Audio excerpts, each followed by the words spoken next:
A day in my life as a makeup artist here sa Southern Leyte. Another day, another vlog for today. Super busy na sa tatong ganap diri mga beb, no? Yes, mga beb, super busy na sa ta kay natay racket karon, which is ang king and queen of 2025. Perting hagua jud namo nila nga part mga beb, no? Kay upat ni sila mong hair and makeup. And kay bawo pa siya jud ang mga beb, basta mga bata super challenging jud make-upan. Challenging sa part nga kanang napit yung mga bata nga super lihok. Pero dali ra sad ni sila make-upan mga beb kay lagi gagmay man pud sila mga naong. Malangan na jud ang mga beb kay lagi na may uban nga client nga bata nga super lihok. Pero laban na gyapon ta diri tapita mga beb no kay part man na sa atong trabaho. At the same time kailangan natin taas nga pasensya. But since mga bata ra man itong make-upan mga beb, medyo light makeup ra sa atong pirata. Dili ra no heavy lang makeup mga beb no kay mga bata pa man pud ni sila. Kay dili man sad ni pageant mga beb at the same time wala sa mo judge. Basta kay fresh ang tirada sa itong makeup diri mga beb. Finally mga beb no naka-makeup na sa tagbata diri tapita. So shout out dai kung Noreen Yamson mga beb kasi siya ang nag-recommend na to diring tapita. So thank you so much ma'am. Na happy ra sad ko mga beb no kay wa jud ni naglihok ni mga bata ang gi-makeupan karon. Wala pa manggod pud ni gipang sapot ni sila mga beb. Mo na ako diring tapita is chill ra po ko diring tapita. Ako jud kaganahan basta bata make-upan mga bebes dali ra ko mahuman kay kagmay malagi pud sila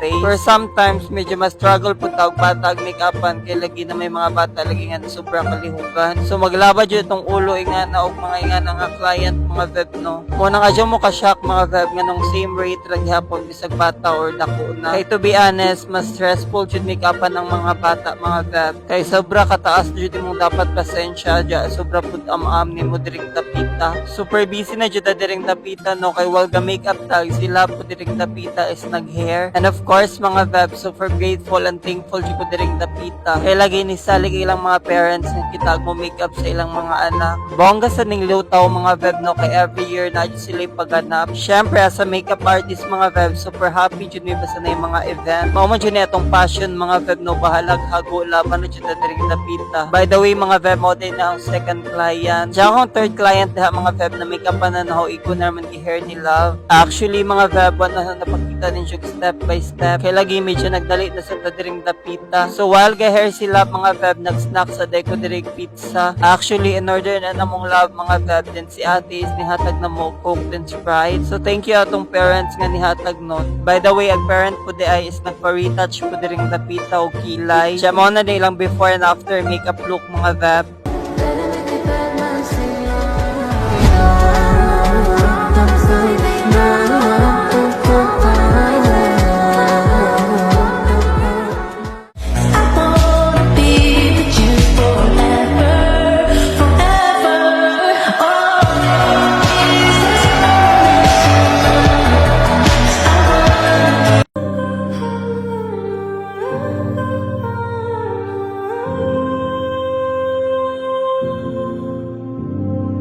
Oh my God, I felt too safe for too long.